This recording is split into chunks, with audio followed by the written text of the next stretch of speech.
그래서 언어에 실린 하나님의 권세, 이와 같은 제목으로 말씀을 나누겠습니다. 사극을 보면 이제 종종 그 어명이 전해지는 장면을 보게 됩니다. 이제 도승지가 어명을 담은 그 교지를 이제 읽을 때 누구든지 그것을 대하는 사람들은 이제 그 앞에 무릎을 꿇습니다. 마치 왕을 대하듯 그런 자세를 가지고 정중하게 그 교지를 받들게 됩니다. 그리고는 이제 그 교지의 내용이 무엇이든지 순종을 합니다. 심지어는 사약을 먹고 죽으라고 하는 명조차도 성은이 망극하나이다 하면서 왕이 있는 곳을 향해서 절하고는 그 사약을 받는 거예요. 도승지가 말하는 것입니다.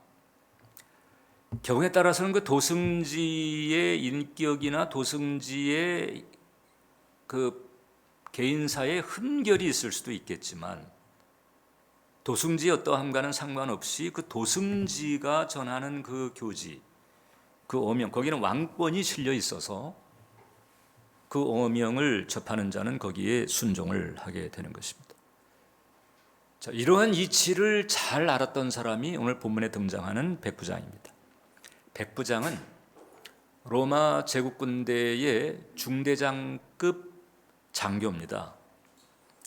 그러니까 사실상 이제 로마 제국이 확장될 때에 현장에서 가장 큰 역할을 했던 층이 바로 이 백부장이라고 이제 보면 되는 거예요. 누구보다도 이 명령 체계를 잘 압니다. 오늘 본문에도 보니까 이더러 가라 하면 가고 저더러 오라 하면 오고 명령 체계를 잘 알아요. 그 명령에 죽고 사는 것입니다. 사지로 뛰어들라 할지라도 명령이 떨어지게 되면 죽으러 가는 거예요. 자, 그러니까 이제 이 사람이 중풍병 든 종의 문제를 해결받으려고 예수님을 찾아왔거든요. 그러니까 이제 예수님께서 그래, 그러면 이제 한번 가볼까? 이제 신방을 하겠다 이렇게 했는데도 오실 필요가 없다는 거예요. 그가 딱 하나 원한 것은 주님의 말씀이었습니다. 그러니까 예수님 당신이 진정 퀴리오스, 주님이라고 한다면 움직일 게 없다는 거죠. 그냥 말씀 한마디 떨어주시면 온 우주가 그 말씀에 순복하지 않겠습니까? 이런 영적 이치를 알고 있는 것을 파악한 예수님께서 야, 이 사람이 뭘 아는구나. 그리고는 이제 백지수표를 던지십니다. 내 믿은 대로 될지어다.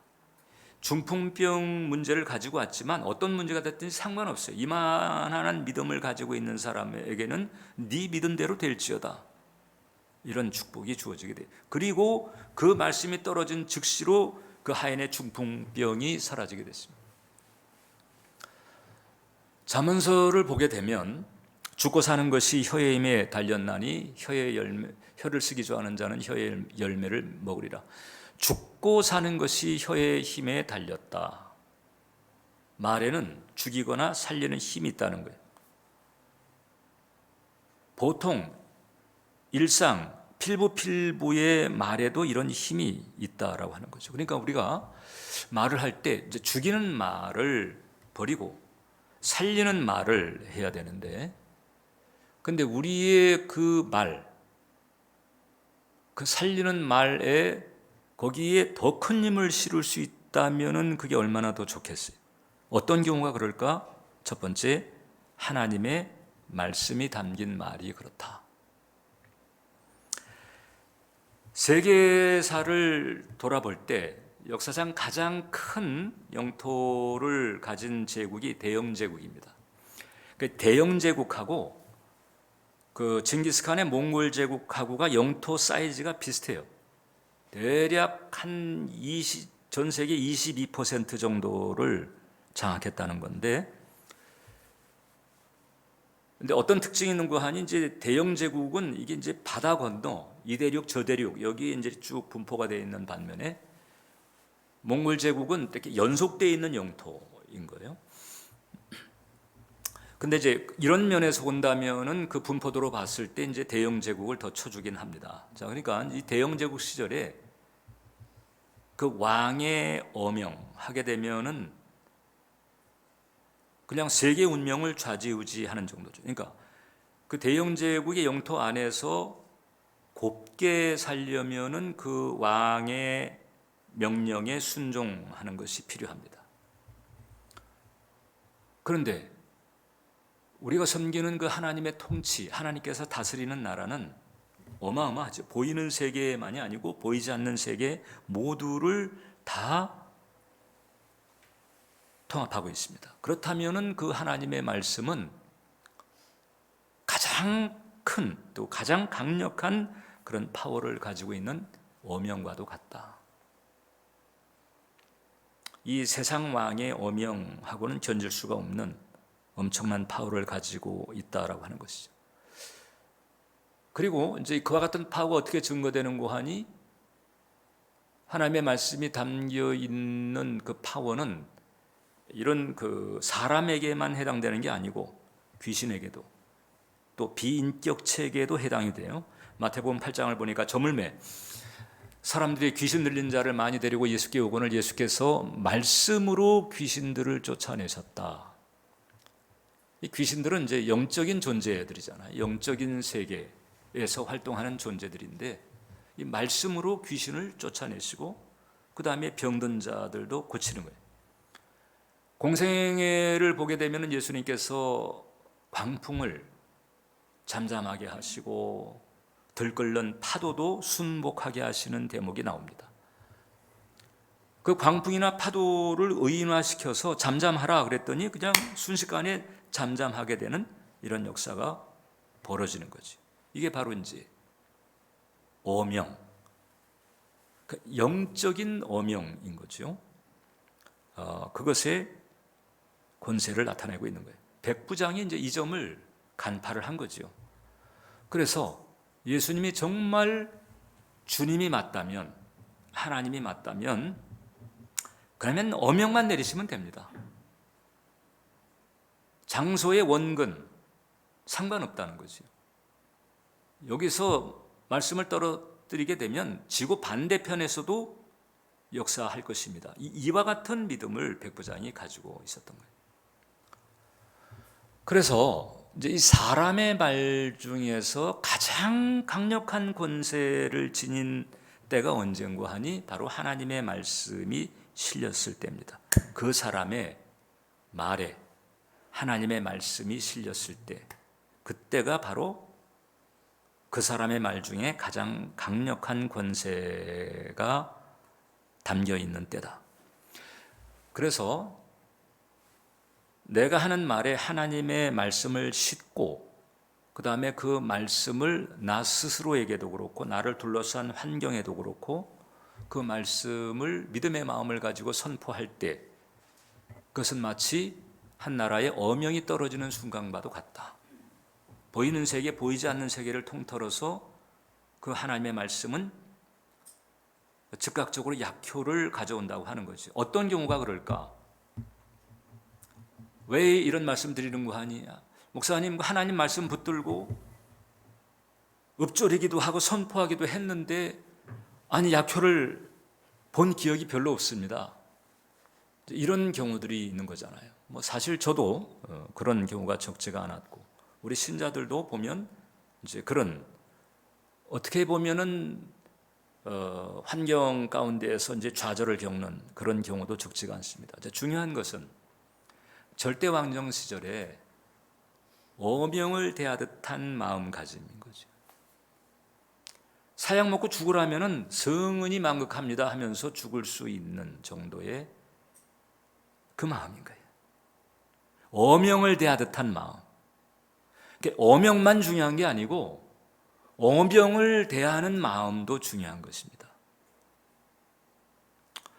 구약 시대 이스라엘 그 포로기 선자였던 에스겔이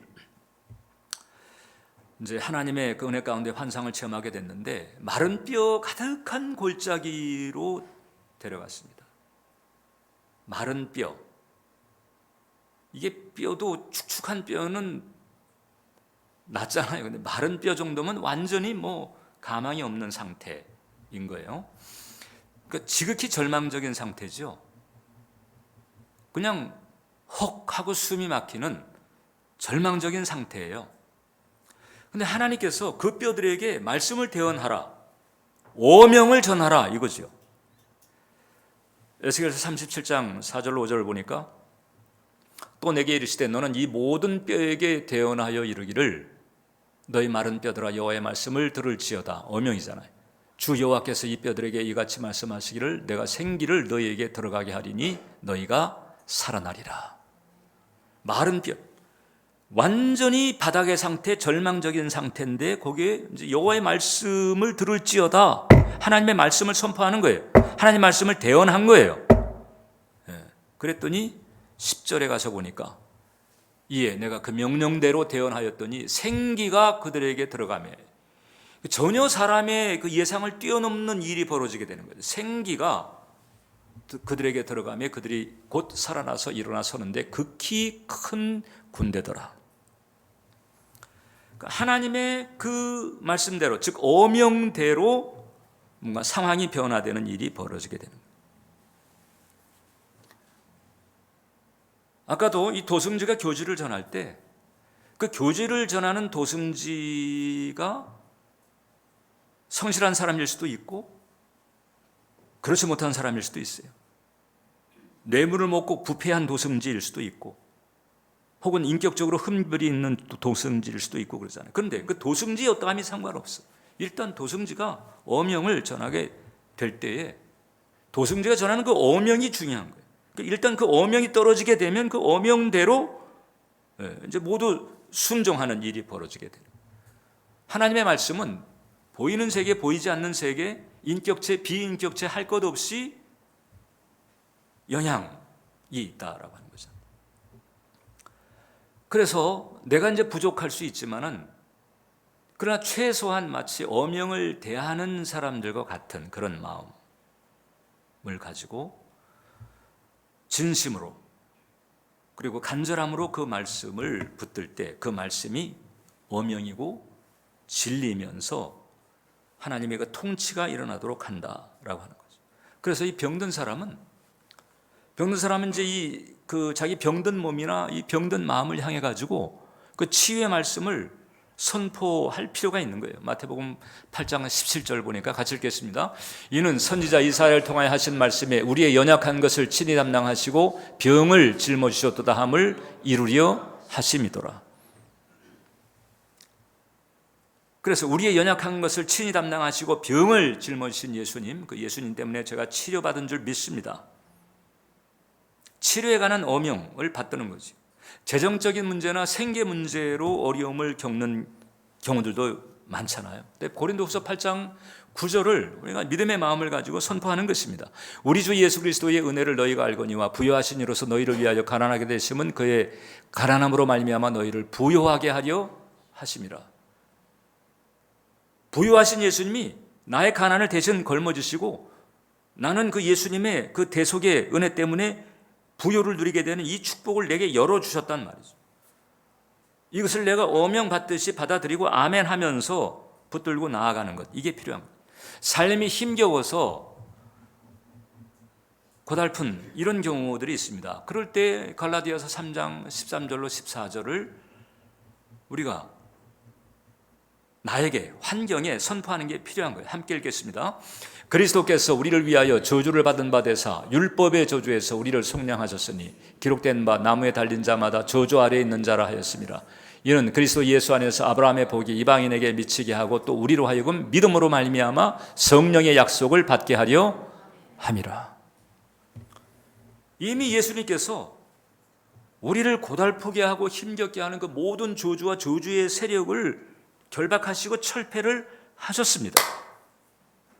그래서 그 예수님의 십자가의 대속의 은총을 믿음으로 붙들고 아멘하면서 십자가와 관련된 하나님의 진리를 내 마음에도 선포하고 환경에도 선포하고 이 어명을 전하는 이와 같은 과정을 가지는 것이 중요하다라고 하는 거예요.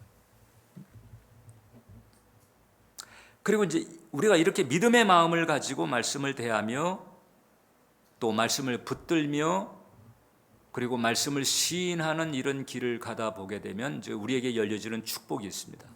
그것이 바로 두 번째 레마의 은혜라고 하는 거예요. 자, 이제 우리가 한글로는 이 하나님의 말씀, 이 말씀이잖아요. 말씀인데 이 말씀이 헬라어로는 두 종류가 있는 거예요. 똑같이 한글로는 말씀으로 번역됩니다만은 하나는 로고스가 있고, 즉 창세기서부터 요한계시록까지 66권의 이 성경의 말씀, 그 성경 말씀을, 즉 로고스를 읽어가는 과정에서 성령께서 특별히 나에게 떨어지는 어명처럼 주어지는 특정한 감동을 주는 말씀, 이게 바로 레마라고 하는 거예요. 그러니까 레마라고 하는 것은 66권의 성경 가운데에서 특정한 환경에 처한 특정한 나에게 특정한 감동을 주는 말씀, 이게 때로는 치료의 기적을 받기도 하고 문제 해결의 축복을 받기도 하고 어떤 데스티니를 확 열어주기도 하고, 이런 여러 가지 이 비범한 이와 같은 일들을 체험하게 만드는 말씀, 이게 바로 레마의 은총이다. 그래서 이 레마의 은총은 이제 각자를 향해서 이 각자에게 어떤 일종의 이제 맞춤형 하나님의 개별 터치다, 이렇게 볼 수 있어요. 로고스는 모든 믿는 자에게 다 해당이 돼. 근데 레마라고 하는 것은 그 로고스 가운데에서 특정한 사람을 향한 맞춤형 그리고 개별적인 터치다, 이렇게 말할 수 있죠. 그래서 어떤 사람이 이제 이런 표현을 했어요. 저도 깊이 공감을 했는데, 로고스는 쌀과 같고 레마는 밥과 같다. 그냥 생쌀 씹어 먹을 수 있지요. 그러나 내내 그럴 수 없잖아요. 밥을 지어서 먹는 것이 이제 우리가 위에 부담도 덜하고 소화도 잘 될 수 있고 그러잖아요. 이제 이 로고스가 쌀과 같다면 레마는 밥과 같다. 자, 우리가 이제 두루마리를 지금 먹고 있잖아요, 그죠? 이 두루마리, 즉 하나님의 말씀을 먹고 있는데, 그 하나님의 말씀을 대하는 사람들의 처지는 각각 달라요. 그러니까 이 각각 다른 처지를 향한 하나님의 처방이 다르다. 그러니까 말씀을 읽는 사람이 병이 있어요. 그럼 병든 자를 향한 처방이 있어야 될 것이고, 또 낙심한 자가 있다. 그럼 낙심한 자를 향한 처방, 생계 문제나 생활 문제로 고달파하는 사람이 있다. 그럼 이제 그를 향한 처방이 각각 다를 수밖에 없잖아요. 각자 가지고 있는 문제의 원인도 다르고 문제의 내용도 다르니까 처방이 다를 수밖에 없어요. 그래서 하나님께서 이와 같은 그 각자를 향한 처방을 받게 하시려고 로고스를 읽는 중에 성령께서 역사하시면서 그 하나님의 진리의 말씀이 그 삶에 기적으로 현실화되도록 열어주시는 은혜, 이게 바로 레마의 은혜, 레마의 역사라고 하는 거예요. 그러니까 이 레마의 은혜라고 하는 것은 주로 이제 말씀을 대할 때, 로고스를 대할 때에 주어지는 은혜입니다. 로고스를 대하지 않는데 레마가 연결될 수가 없어요. 로고스를 대하다가 레마를 받는 거거든요. 로고스도 대하지 않고 있는데 갑자기 레마가 툭 떨어지는 경우는 굉장히 이제 드물죠. 굉장히 드문 그것을 일반화시켜 가지고 내게 좀 그런 은혜가 있었으면 하는 이런 마음을 가지는 경우가 많습니다. 그런 마음을 가지는 것은 이해를 합니다마는 실제로 레마의 은총이라고 하는 것은 내가 진심으로 간절함으로 로고스를 대하는 과정에서 열려지는 은혜, 진실과 간절함이라고 하는 게 뭐라고 그랬죠? 다시 한번 얘기합니다. 어명을 받들 듯한 마음인 거죠. 이것이 바로 말씀을 진심으로 대하는 사람에게 떨어지는 어명의 축복이다.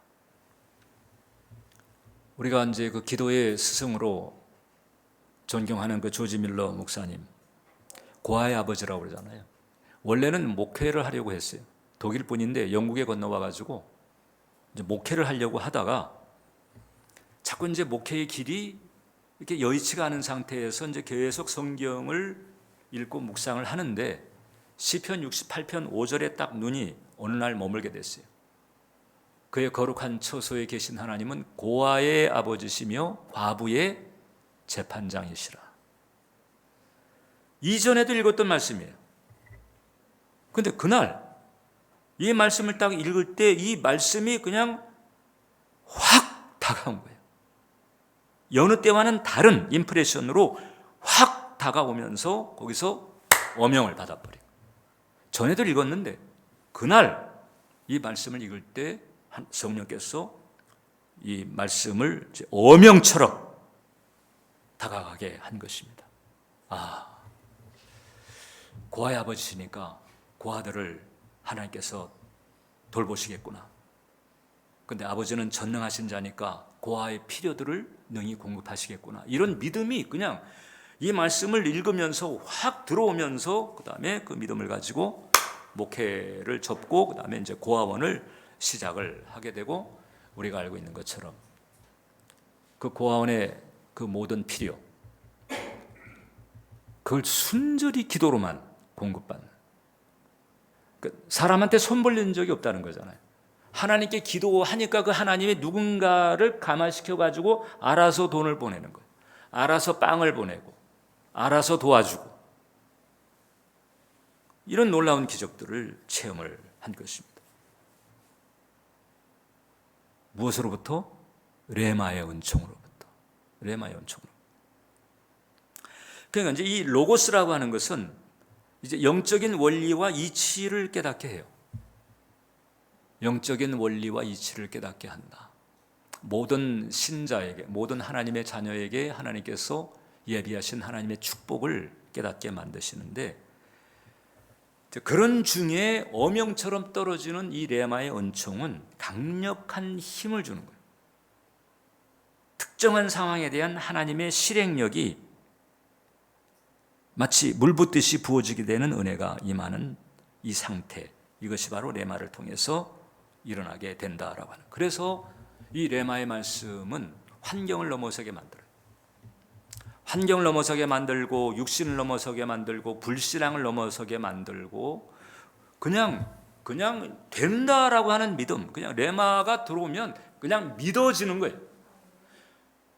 전에는 이게 긴가민가 하고, 이게 될까 안 될까라고 하고, 그냥 마치 그냥 부는 바람에 이리저리 요동하는 돛단배처럼 이리저리 그냥 오며 가며 흔들렸는데, 이 레마의 말씀이 딱 임하게 되면 그냥 믿어지는, 의심이나 불신앙이 딱 안 들어오는 거예요. 예를 들어서 어떤 병자들이 기도하다가 약을 치우는 경우가 있잖아요. 이때 레마 내지는 레마에 준하는 이 강권적인 믿음이 들어올 때 약을 치우는 게 제일 좋은 거죠. 내가 약을 치우면 하나님께서 기적을 안 베풀어 주실까? 그건 사람의 마음이고, 그런 사람의 간절함을 하나님께서 뭐 들어주신다든지, 혹은 또 하나님의 그 약속의 말씀을 깊이 묵상하는 중에 이렇게 레마의 은혜가 임했을 때 그냥 믿어지는 거예요. 다른 사람들이 다 말려도 나는 전혀 요동함이 없고 불신앙이 없어요. 간혹 흔드는 경우가 있다 할지라도 다시 마음을 바로 이제 다잡고 가는, 이런 믿음의 길을 가게 만드는 은혜가 레마에 있다. 레마에 있다. 그 이제 하나님의 말씀을 많이 대하고 자주 대하는데도 환경에 계속 치이고 환경에 밀리는 일들이 이제 왜 생길까 하는 것은 이제 레마의 은혜 혹은 레마에 준하는, 그 레마도 예를 들어서 이제 아주 그 공고한 차원의 레마가 있을 수 있잖아요. 근데 그렇게까지 가지 않는다 할지라도 일단 레마과에 들어가는 은혜, 레마과에 들어가는 은혜, 적어도 60전 이상 레마과에 들어가는 은혜가 임하게 되면 환경을 이제 대하는 어떤 그 분위기, 무드가 달라진다라고. 의연하고 누가 볼 때에 뭔가 믿는 구석이 있는 것처럼, 숨겨진 두둑한 통장 가지고 있는 사람처럼, 그렇게 곁에서 볼 때 그렇게 보여질 정도의 그런 은혜가 있는 거예요. 어떨 때? 이 레마과에 들어갈 때. 그 언제 레마과에 들어가느냐?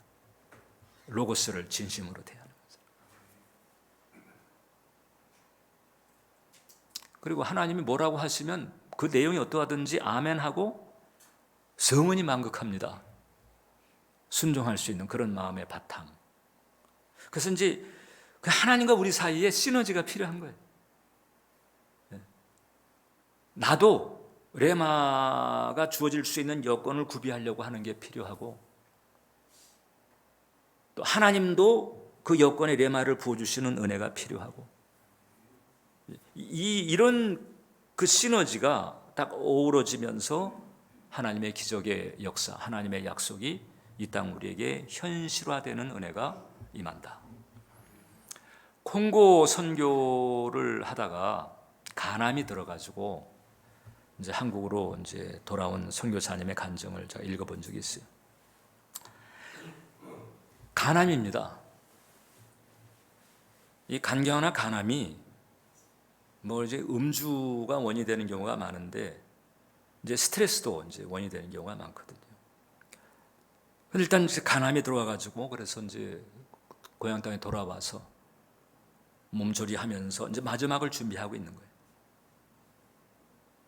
하루하루를 보내면서 이제 성경을 읽고 또 하나님의 말씀을 대하는 그 길을 이제 가는 거예요. 어느 날 베드로전서 2장에 이르는 거예요. 그 전에도 읽었었던, 또 그 전에도 그 말씀을 사람들에게 전파했던 그 말씀이었죠. 익히 알고 있는 그 말씀. 베드로전서 2장에 딱 이런데 24절 상반절에 보니까 친히 나무에 달려 그 몸으로 우리 죄를 담당하셨으니 이는 우리로 죄에 대하여 죽고 의에 대하여 살게 하려 하심이라. 익히 읽었던, 알고 있는 말씀이었는데 이날은 이 말씀을 대하면 눈물이 왈칵 나더라는 거예요. 주님의 은혜가 너무 감사해서. 그 대속의 은혜, 그 몸으로 우리 죄를 담당하셨으니, 그 몸으로 나의 죄를 담당하셨으니, 이 대속의 은혜가 확 다가오면서 주님의 은혜가 감사한 마음이 복받치는 거예요. 그리고 그 다음 부분을 가게 됐어요. 그 다음 부분을 가게 되는데 그때 이제 그분 표현이 갑자기 눈이 번쩍 뜨이더라. 눈이 번쩍 뜨이는 것과 같은 감동이 맺는데 그 표현이 뭔고 하니 이제 그가 채찍에 맞음으로 너희가 나음을 입었나니. 그가 채찍에 맞음으로 너희가 나음을 입었나니. 이 대목에 그냥 갑자기 그냥 환해지는 것 같은 느낌을 딱 받으면서, 아니 예수님께서 채찍에 맞았는 그 나음을 얻게 하셨는데 그럼 내가 치료받은 거 아니야? 예수님의 그 대속의 은혜 가운데서 그 모르던 교리가 아니에요.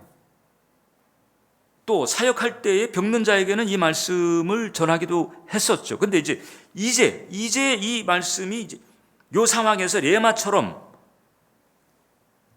뛰쳐나왔고 다가와 버린 거예요.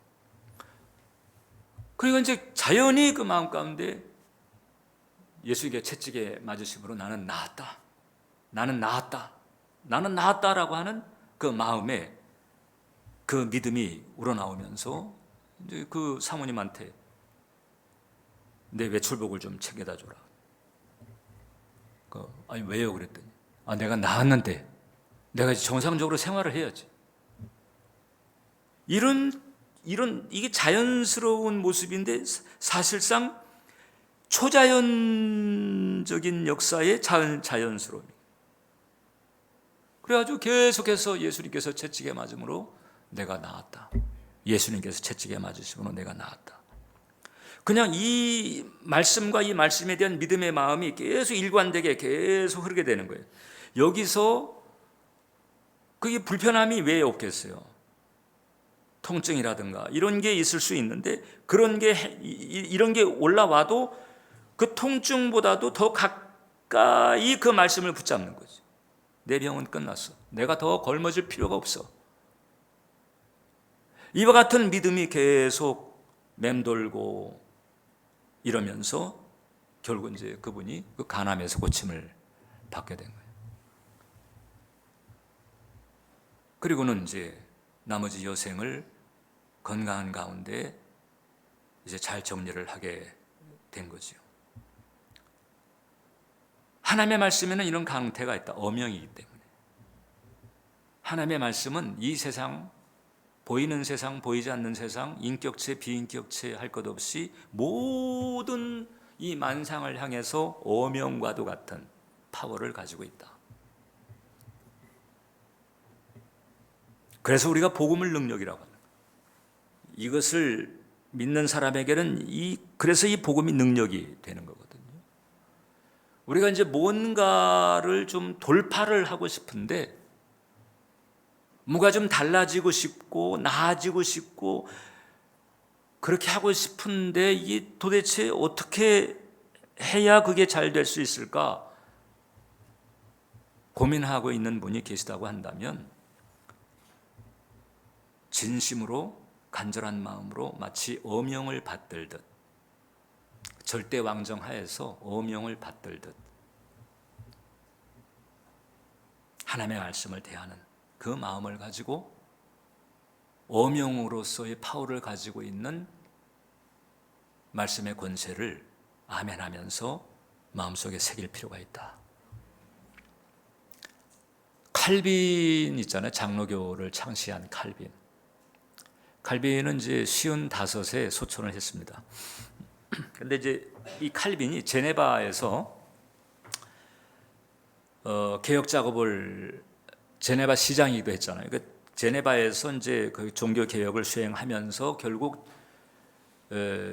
저기서부터 이제 장로교가 이제 태동이 되고 전 세계에 퍼져 나가게 된 거거든요. 이게 종교를 개혁을 하는 과정에서 이 카톨릭 세력의 위협도 있고 회유도 있고 음모도 있고 음해도 있고 온갖 스트레스가 말할 나위가 없는 거지.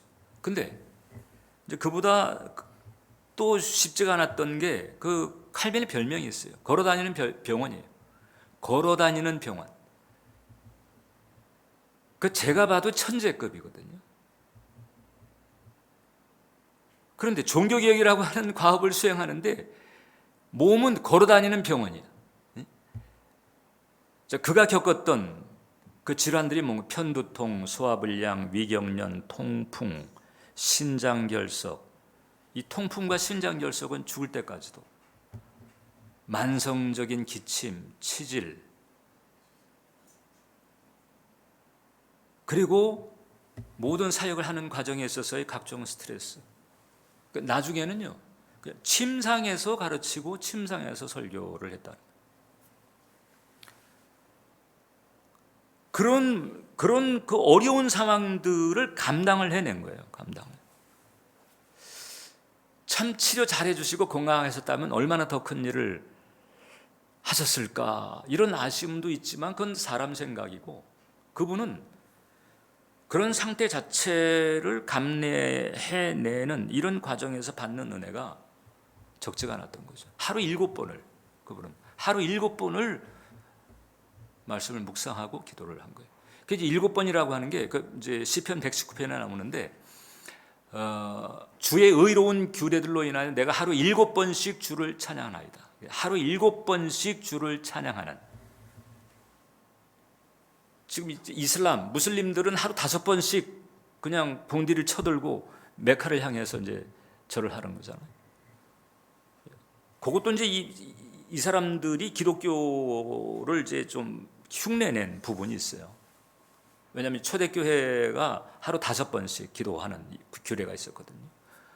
근데 시편은 이제 7번 규례가 있는 거예요. 그래서 보통 이제 그 수도원이라든가 이 영성가들은 이 성무일과라고 그래가지고 하루 7번씩 말씀을 묵상하고 기도하고 묵상하고 기도하고 묵상하고 기도하고 하루 7번씩. 하루 7번씩 이래버리면 이게 언어가 충만하지 않을 수가 없잖아요. 그죠? 하나님과의 관계가 여간 깊지 않고서는 하루 7번 묵상하고 기도한다는 게 이게 이제 쉬운 일이 아니잖아요. 근데 그거를 이제 한 거죠. 그러면서 카톨릭이라고 하는 거대한 그 외압의 세력, 그 공격을 감당해내고 또 자기 몸의 그 연약함에서 오는 그 불편함들, 그런 그 불편들이 사람으로 하여금 얼마든지 그늘진 생각하게 만들 수 있어요, 여러분. 그런데 그런 모든 것을 이제 극복을 해내게 만들었던 것이거든요. 칼빈의 삶이라고 하는 것은 말씀이 지탱했던 삶이다. 말씀이 붙들었던 삶이다. 말씀으로 이겨냈던 삶이다. 근데 근근히 이겨내는 것이 아니라 온전한 승리인 거잖아요. 나의 언어에 하나님의 권세가 실리게 하는 것이 중요합니다. 내 언어에 마귀의 말이 실리게 하면 안 돼. 내 언어에 육신의 말이 머무르게 하지도 말고 내 언어에 하나님의 말이, 하나님의 언어가 실리게 하는 게 필요해요.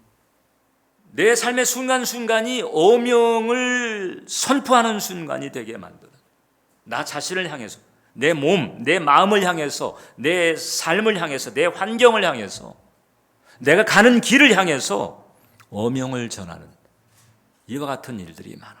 어명을 전할수록 좋은 일이 많이 생기는 거죠. 기도하시겠습니다. 자비로우신 하나님 우리 아버지, 이렇게 우리의 삶에 하나님의 파워가 실릴 수 있는 은혜 열어주심을 감사합니다. 하나님의 권세를 싣고 있는 그 하나님의 말씀, 보이는 세계, 보이지 않는 세계를 통틀은 그 놀라운 어명과도 같은 축복의 말씀을 우리에게 허락하시고 그것을 싣게 하시고 그것을 전할 수 있는 은혜 베푸심을 감사합니다. 이 말씀이 지니고 있는 놀라운 축복의 가능태들이 우리에게 현실태로 나타날 수 있도록 복을 내려 주옵소서. 예수님 이름으로 기도합니다.